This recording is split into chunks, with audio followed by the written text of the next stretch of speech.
OFW from Israel ang kasama naman natin ngayon. Grabe guys, sobrang inspired ako sa tao na 'to kasi sobrang laki na po yung kinikita niya dito sa Elites Empire. Coach, pakilala ka naman sa kanila. Hello everyone, my name is Richard De Leon and totoo yung sabi ni Coach Juner na isa po akong OFW before sa bansang Israel. Nagtatrabaho po ako doon, OJT student bilang isang farmer. Ilang taong ka na doon?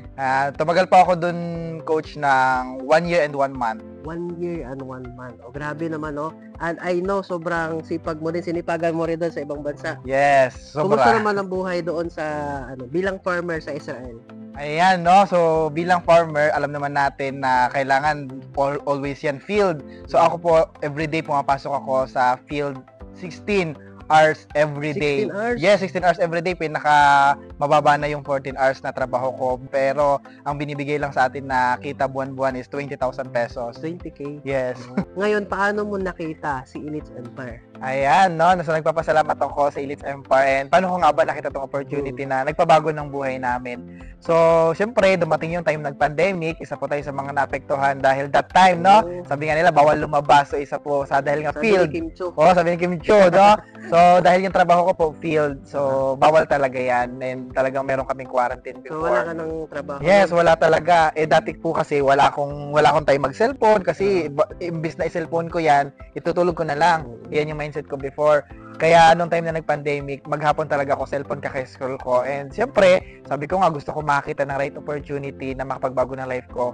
Doon ko nakita talaga yung video, no, na talagang nagpa-realize sa akin na kaya pala kahit anong sipag ko sa trabaho, di ba? Kahit anong galing ko, walang pa ring massive change nangyari sa life ko. Yung pala, hindi ko ginagawa yung negosyo o hindi ko nilagay yung sipag ko sa right opportunity. And this time around, no, pag-usapan naman natin, ano yung naging resulta mo after mo na nagawa ng paraan at naka-join sa Elites Empire? Ayan, no, pagdating naman sa resulta, dyan ako pinaka-excited Yes. kasi dati yung pangarap kong buhay na magkaroon ng time in financial freedom, makauwi for good, 'di ba, kumita ng mas malaki more than sa kinikita ko sa ibang bansa. Dito nabigay ng Elites Empire, nabigay ng negosyo na ginagawa namin right now. Kaya sabi ko nga, 'di ba, buti na lang merong negosyo na talagang mapaglalagyan ko ng sipag ko kasi yun naging resulta ko dito sa Elites Empire, no? Hindi lang ako kumikita ng malaki. Actually, yung almost 1 year na kinikita ko sa pag-upload ko, kinikita ko na lang dito ng 1 buwan. Isang buwan? Yes, so Grabe. actually ngayon pa nga lang eh. Yun na, Di yun ba? na. Grabe. Oo, Sige. wala pang 1 buwan kasi imagine mo, 'di ba, 12 months ang ang kikitain mo lang doon magkano? 20,000 pesos lang kasi ako monthly eh. Pero dito sa Elites Empire, 'di ba, parang 2 weeks pa lang ng month, no? 2 weeks. Oo, 2 Ayun. weeks pa lang Ayan, pero 250 na po yung nabigay sa 250, akin. grabe. Yes. Yun, tama yung sinabi ni Coach Richard, no, na it's not about the money, magkano yung pera na nakinikita mo, but it's about the time na na-save mo. Kasi, imagine mo yung 1 month lang na nandito sa Pilipinas, na anytime pwede mo makasama yung family mo, i-compare mo sa ibang bansa na isang taon na farmer, 16 hours, di ba?